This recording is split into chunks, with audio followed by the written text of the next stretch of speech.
Ever since the first plane took off from the deck of a ship a century ago, aircraft carriers have been the undisputed kings of the sea. They're floating cities, mobile air bases, and symbols of immense national power.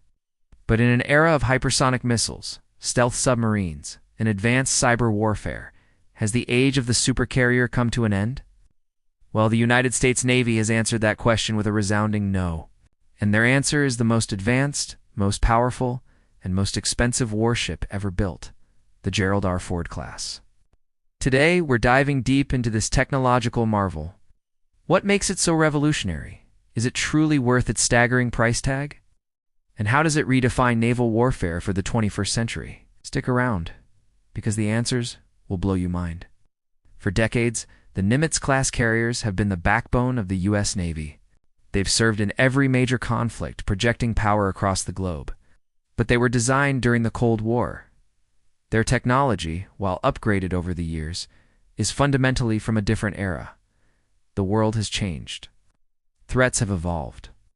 The Navy needed something new, a ship designed from the keel up for the challenges of today and tomorrow. Enter the USS Gerald R Ford CVN-78. From a distance, the Ford might look like any other supercarrier. It's huge, a massive gray silhouette on the horizon. But get closer and you start to notice the differences. The island, that's the command tower on the flight deck, is smaller and positioned further aft. This simple change opens up a huge amount of precious real estate on the flight deck, allowing for more efficient aircraft movement and a faster operational tempo. And when it comes to launching and recovering aircraft, speed is life. This brings us to one of the Ford's most game-changing innovations, the electromagnetic aircraft launch system, or EMALS. For over 60 years, carriers have used steam-powered catapults to fling jets off the deck. It's a proven but violent and inefficient system. Imagine being launched by a giant steam-powered slingshot. It puts incredible stress on both the pilot and the aircraft. EMALS, on the other hand, is pure science fiction made real. It uses powerful, precisely controlled magnetic fields to accelerate aircraft smoothly and rapidly. It's like a maglev train for fighter jets. This system is not only more reliable and requires less maintenance, but it's also incredibly versatile. It can be finely tuned for different aircraft, from heavy, fully loaded fighter jets to lighter, unmanned drones.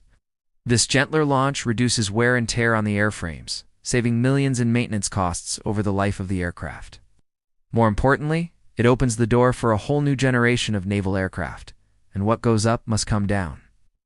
Landing on a carrier is famously described as a controlled crash, and stopping a 30-ton jet moving at 150 miles per hour is no small feat. The old system used thick steel cables connected to hydraulic rams. The Ford class replaces this with the Advanced Arresting Gear, or AAG. This new system uses a smart, energy-absorbing water twister and a large induction motor to bring planes to a halt. Like EMALS, it's more reliable, puts less stress on the aircraft. It can handle a wider variety of planes, including future unmanned aerial vehicles, which are much lighter than traditional fighters. Together, EMALS and AAG are the heart of the Ford's power projection capability. They allow the ship to generate individual combat flights at a much higher rate than any previous carrier. Oh. The goal is a 33% increase in sortie generation rate over the Nimitz class. In a high-intensity conflict, the ability to launch more planes more quickly could be the deciding factor between victory and defeat. But all this advanced technology requires an immense amount of power, and the Ford has it in spades. At its core are two brand-new A1B nuclear reactors. These power plants are smaller, simpler, and safer than previous designs, yet they produce nearly 3 times the electrical power. This massive energy surplus is crucial. It's not just for launching planes, it's for powering the next generation of naval weapons. We're talking about things like high-energy lasers and railguns, which are currently in development. These weapons could one day provide an almost impenetrable defense against incoming missiles and aircraft. The Ford class is designed with the power and space to accommodate these future systems, making it a truly future-proof platform. The ship isn't just more powerful, it's also smarter. Automation is everywhere. From weapons elevators that use magnetic levitation to move munitions faster and with fewer sailors? To advance sensor and network systems, the Ford is designed to do more with less. In fact, a Ford-class carrier can operate with a crew of around 4,500, which includes the air wing.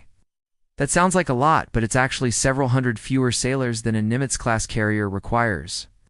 Over the ship's 50-year lifespan, this reduction in manpower is projected to save the Navy billions of dollars. Of course, we can't talk about the Ford without addressing the elephant in the room: the cost. The lead ship, the USS Gerald R Ford, came with a price tag of over $13 billion, making it the most expensive warship ever built.